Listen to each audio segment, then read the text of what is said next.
All right, this video we're going to go over some Linux networking related things, specifically with regard to Alma 9 Linux. If you remember when we installed, we had this network section we needed to fill out, and we switched from automatic DHCP to manual. And then we had to add an IP address, a net mask, a default gateway, and we also added a DNS server. So those are the things we added when we configured the network.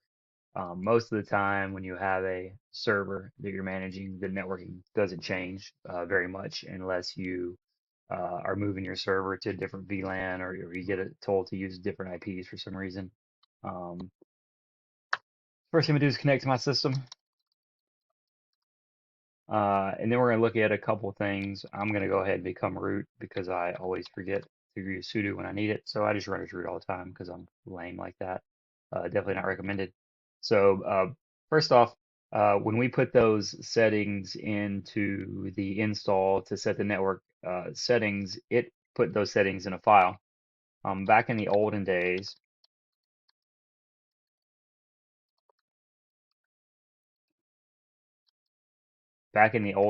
there were files in this location that had all of the networking settings in them. Newer updated versions have a different file, but fortunately, a different location. But fortunately, they told us where we can find those new files. So here it says previously network manager stored network profiles in ifconfig format in this directory. However, that format is deprecated. Now they're stored somewhere else. So it tells us where they are. So we're gonna go to that directory and look at our settings that are in there.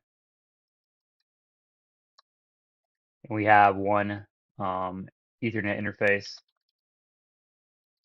So let's look at that file.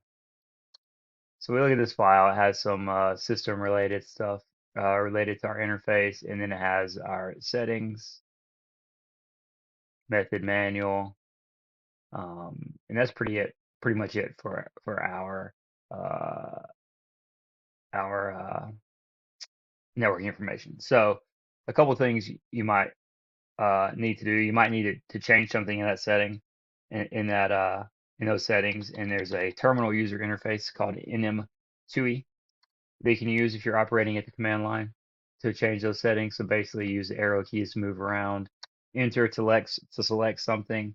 So here I hit escape to go back. I hit enter to edit a connection. I'm going to enter to edit ENS 192. And then I'm going to go change just for fun.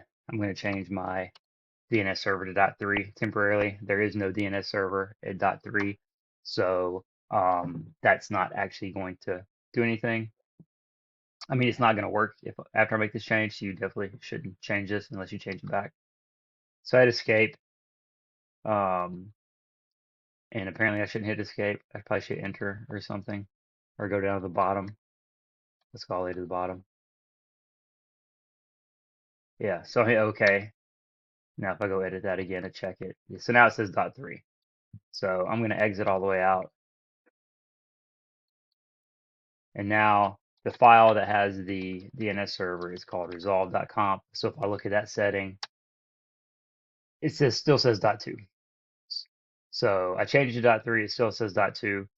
And the reason for that is that's just the way it works. When you make changes, well, actually, let's go look at our config file. Our config file now has .3. When you make changes to the network manager settings, you actually need to restart the service to have it activated. Manager. So now that I restarted the service, if I look at my resolve.conf, it now says 100, 100, 100.3. So the most official best way to manage your settings on your server is to use the network manager provided resources. I just demonstrated nm2e. There is also nmcli. I'll post this link in desire to learn. You can run nmcli commands. What was that? nmcli connection show.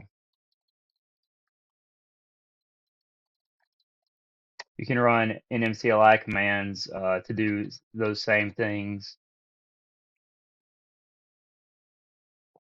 Here's some example commands: add a connection, modify a connection, modify a connection. So I'm not going to run through many NM CLI examples. I'll post this so you can look through them if you want. Another way you can make changes, the way I usually like to make changes, is I like to edit files directly. Not always the best idea because you can mess things up, mess up the file. Like if I was to accidentally delete the semicolon, that'd be a bad deal, probably. So I just edited the file to change my DNS server back to .2. If I look at what's in there, it still says .3. So again, I need to restart the service.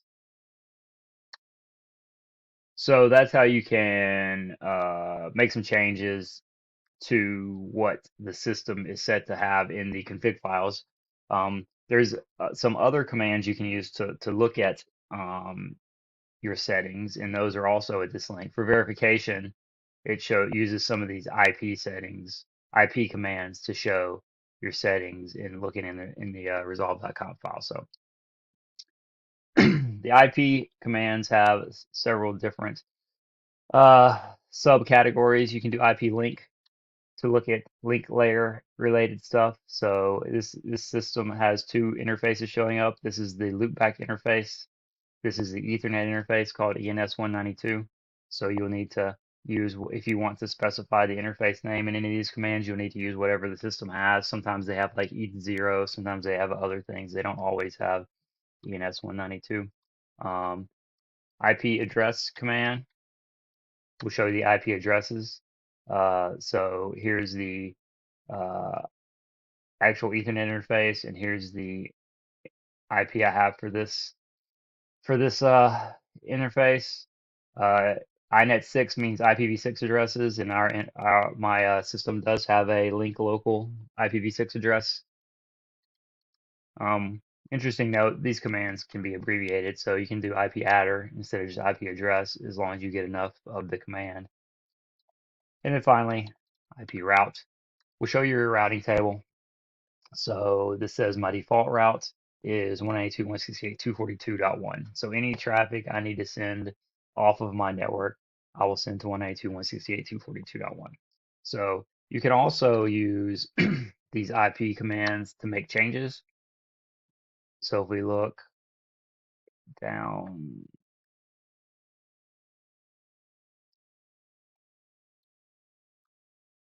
we look,